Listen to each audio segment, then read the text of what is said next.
하나님의 은혜가 여러분들 가운데 함께 하시기를 주님의 이름으로 축원합니다. 오늘 이야기는 이 사건들이 많이 일어났는데 실제로 있었던 일들을 그대로 기록한 겁니다. 그러다 보니까 오늘 이 말씀이 좀 우리 보통 우리 성도들이 읽을 때는 굉장히 혼란스러워요. 근데 이제 학자들이 그 사건을 정확하게 그때 있었던, 그러니까 기원전 330년쯤에 헬라 알렉산더라고 하는 사람이 이제 바사 제국과 전쟁을 하죠. 원래 바사 제국이 이제 알렉산더가 일어나기 바로 전에 살라미스 전투라고 하는 유명한 해전이 있었습니다. 그때 다리오라고 하는 이 바사 왕이 군대를 이끌고 그리스를 쳐들어갔던 거예요. 그리스. 근데 그리스를 쳐들어가서 이 살라미스 전쟁이 있었고 또 마라톤 전쟁이라고 하는 전쟁이 있었고, 이런 전쟁에서 패하게 됩니다. 처음에는 이기지만 나중에 헬라 사람들에게 패하여서 철수하게 됐는데, 그러고 나서 얼마 안 있다가 알렉산더라고 하는 아주 출중한 인물이 등장하면서 이 다리오가 지배하고 있는 이 바사 제국을 전부 다 점령해 버리죠. 그래서 8장에 나오는 순양과 수염소 이야기가 바로 이 바사와 그리고 여기 헬라 제국의 전쟁에 대한 이야기가 8장에 나와 있고요. 그리고 오늘 여기 11장은 알렉산더가 갑자기 죽습니다. 33살에 이제 10년 만에, 자기가 왕이 된 지 10년 만에 바벨론에서 이게 인도까지 점령을 하고 돌아오다가 이제 바벨론 지역에서 열병으로 죽습니다. 이게 자식도 없고 그리고 이 권력을 물려줄 사람이 없는 거예요. 그러다 보니까 이 4명의 장수가 있었는데 이 4명의 장수에게 마케도니아 지역 그리고 아나톨리아 지역, 아나톨리아는 지금 현재 터키 지역입니다. 그 지역, 또 하나는 메소포타미아 지역, 시리아를 중심으로 한 메소포타미아 지역, 또 하나는 이집트 지역, 이렇게 4 장수들이 땅을 나눠 가져요. 그래서 이 염소에게, 이 양에게 4뿔이 있었다. 염소에게 4뿔이 사방으로 났다라고 하는 이야기가 그 얘기거든요. 근데 이제 이스라엘 땅에 영향을 주는 2 나라가 있었어요. 남쪽 이집트의 프톨레미우스 왕조, 그리고 북쪽 시리아 지역의 셀루커스 왕조, 이 2 왕조가 중간에 끼어 있는 이스라엘 땅을 서로 이제 지나가면서 차지하기도 하고 그리고 이제 점령하기도 하고 하는 그런 상황이 됩니다. 실제로 오늘 이야기 남방왕, 북방왕은 동방왕 셀루커스 왕조, 남방왕 프톨레미우스 왕조, 이집트 지역이죠. 2 왕이 계속해서 싸우는 이야기가 여기 기록되어 있습니다. 근데 2 나라가 싸우는 것이 뭐 그렇게 중요하겠습니까? 서로 싸우는데. 근데 중요한 것은 그 중간에 끼어 있는 유대예요. 중간에 끼어 있는 예루살렘. 처음에는 남방 왕이 사실 이스라엘 지역을 점령하고 이스라엘 지역을 실제적으로 지배를 하게 됩니다. 근데 시간이 지나면서 이제 북쪽에 있는 셀루커스 왕조가 점점 강대하면서 오늘 남방을 지배하는 그런 내용이 나옵니다. 남방왕과 전쟁을 해서 계속 이기고 남방왕을 지배하는 그런 상황인데, 여기 비천한 왕이라는 말이 나와요. 여기 그 21절에 보면 또 그의 왕위를 이을 자는 참 한 비천한 사람이라 나라의 영광을 그에게 주지 아니할 것이나, 원래 이제 왕의 자리를 차지할 만한 사람이 아닙니다. 원래 안티오커스와 셀류커스라고 하는 2 이름이 계속해서 반복되어서 왕이 되는데, 지금 여기 등장하는 그 비천한 왕은 안티오커스라고 하는 사람이에요. 안티오커스 4세인데 원래 안티오커스 4세의 아버지 안티오커스 3세가 이 로마와 전쟁을 해가지고 패하게 됩니다. 져서 이제 안티오커스 4세가 로마의 볼모로 잡혀서 14년 동안 로마에 머물게 됩니다. 그러는 사이에 안티오커스 3세의 아들이었던 셀류커스 4세가 왕이 되거든요. 근데 이 왕이 이제 백성들에게 그 암살을 당해서 죽습니다. 죽으니까 그 바로 아래 아들이 이제 왕이 돼야 되는데 이 왕이 아직 어린 거예요. 어리다 보니까 세조가 단종을 제껴놓고 자기가 왕이 되었던 것처럼 이 안티오커스 4세가 자기 조카를 물리치고 자기가 왕이 돼버리는 거예요. 그래서 여기 보면 속임수로 왕이 됐다, 그런 얘기가 나옵니다. 평안할 때 속임수로 왕이 되었는데 이 안티오코스 4세가요 굉장한 권세를 가지고 강력한 리더십으로 사실 셀루코스 왕조를 이끕니다. 그리고 이제 이집트 지역에 있는 프톨레미우스 왕조가 전쟁을 하는데 한 번은 큰 군대를 이끌고 내려가서요 크게 승리를 했어요. 근데 이제 프톨레미우스 왕조에서 로마에 구원을 요청합니다. 우리를 도와달라.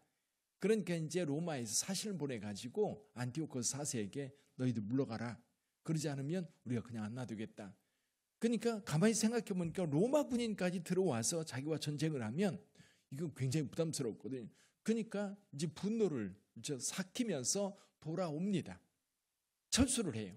철수를 하면서 그 분풀이를 어디에서 하느냐면 예루살렘에서예요.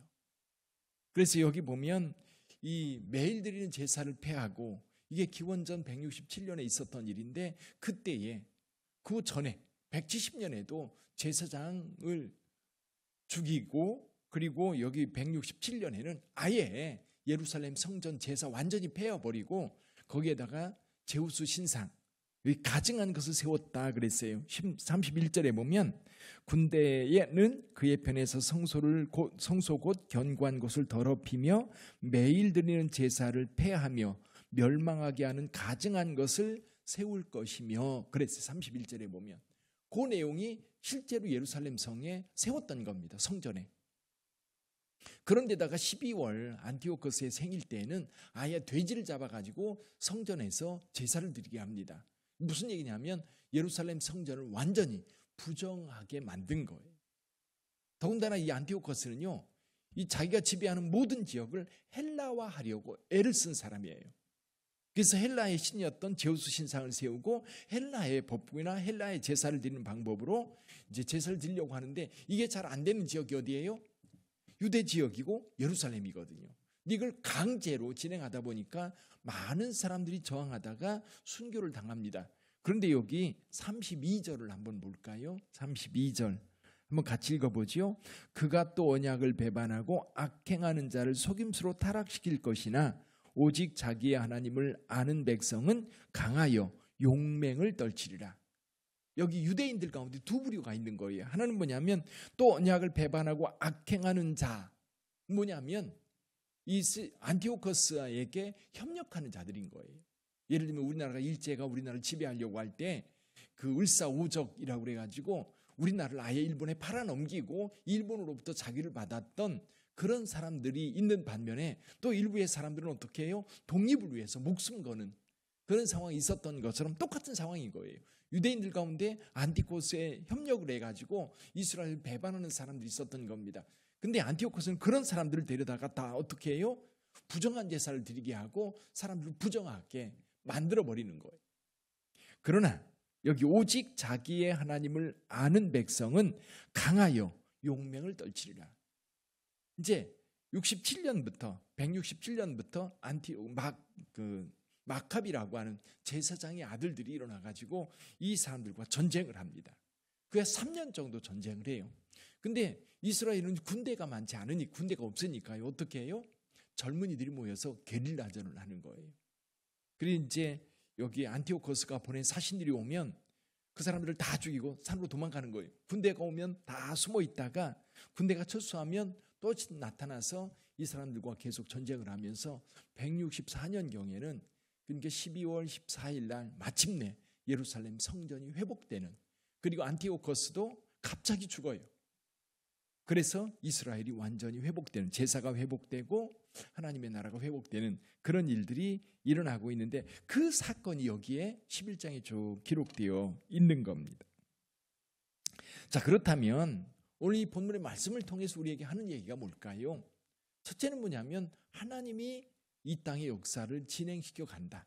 서로 남방왕 북방왕들이 서로 싸우지만 하나님은 그 뒤에서 이 역사의 뒤안길에 있는 모든 것들을 알고 계시고 이끌고 계시다라고 하는 겁니다. 그러다 보니까 하나님의 백성들, 예루살렘에 있는 유대인들이 이 안티오코스 에피파네스 4세 때문에 고생을 하고 많은 순교자들이 발생하고 죽임을 당할 때 얼마나 힘들고 고통스러웠겠습니까? 그리고 이때가 언제까지일까? 아마 그들은 늘 궁금했을 거예요. 이 박해가, 이 고통이 언제까지일까? 근데 지금 다니엘서를 통해서 계속 주신 말씀이 뭐냐면 정한 기한이 있다는 거예요. 정한 기한이 있다. 정한 기한. 그러니까 지금 박해가 있고 혹독한 시련이 있다 할지라도 그 끝이 있는 거예요. 그리고 북방왕이든 남방왕이든 큰 세력을 가지고 자기 나름대로 힘을 가지고 다른 곳을 지배하려고 해도 그것도 다 뭐예요? 정한 때가 있는 거예요. 정한 때. 그러니까 권력도 정한 때가 있어서 그 권력을 가지고 세상을 지배하려고 하지만 여러분 영원한 게 아닌 거예요. 서로 힘을 가지고 자랑하지만 다 보십시오. 무너집니다. 다 무너지고 다 사라져버려요. 하나님께서 이 역사를 이끌어가고 계세요. 그러나 하나님을 믿는 주의 백성들 그런 세상의 힘 때문에 지쳐하고 힘들어하고 고통스러워하고 순교를 당하는 그런 상황들 그러다 보니까 우리 연약한 우리는 그걸 다 알지 못하니까 힘든 거예요. 다니엘을 통해서 이때 당시 마카비 왕조 이때에 고통당하는 하나님의 사람들 거룩하게 살려고 애쓰는 사람들 하나님을 믿고 하나님을 의지하는 사람들 그런 사람들 언제까지 이걸 견뎌야 될까? 우리나라 일제강점기에 보면 초창기에 일본의 지배에 대해서 강력하게 저항했던 많은 사람들이 있습니다. 그런데 그런 사람들 가운데 끝까지 독립투쟁을 하는 사람들이 있는 반면에 중간에 변절되는 사람들이 있었어요. 중간에 변절되는 사람들. 이 사람들이 갑자기 해방을 맞이했지요. 갑자기 우리나라가 해방되면서 그때 당시 변절을 해서 초창기에는 독립을 위해서 애쓰다가 시간이 점점 지나면서 이제 변질되어서 일본의 앞잡이가 되어서 활동하던 사람들이 있어요. 근데 이 사람들은 어떤 생각을 했냐면 일본이 우리나라를 지배하는데 우리는 독립할 수 없다라고 생각한 사람들이에요. 우리는 독립할 수 없다. 그래서 실제로 이 독립선언서에 서명했던 33명 중에 일부의 사람들도 이 나중에 변절해가지고 일본에 오히려 협력하는 사람들이 있었어요. 나중에 독립하고 나서 해방되고 나서 사람들이 물었겠지요. 왜 변절했냐? 그랬더니 그들이 이구동성으로 하는 얘기가 뭐냐면 일본이 망할 줄 몰랐다는 거예요. 일본이 망할 줄 몰랐다는 거예요. 그 대표적인 사람 가운데 이제 독립선언서의 기초를 작성했던 사람도 있어요.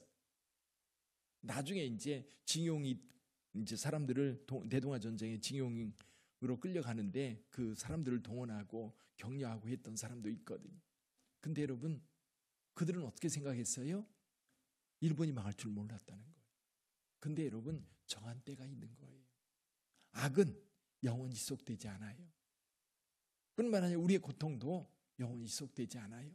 우리 힘들고 어려운 사건, 일이 있을 때에도 그것이 우리의 삶을 완전히 망가뜨리고 지배할 수 없어요. 하나님께서 역사하고 계시고 하나님을 의지하는 백성들 반드시 회복시켜 주시고 새롭게 하는 줄 믿습니다. 우리에게 예수 그리스도를 보내주셔서 우리를 구원하신 하나님의 은혜가 오늘 저와 여러분들과 함께하고 있어요. 그래서 오늘도 여러분 주님을 온전히 의지하고 살아가는 저와 여러분들이 되기를 주님의 이름으로 축복합니다. 기도하겠습니다.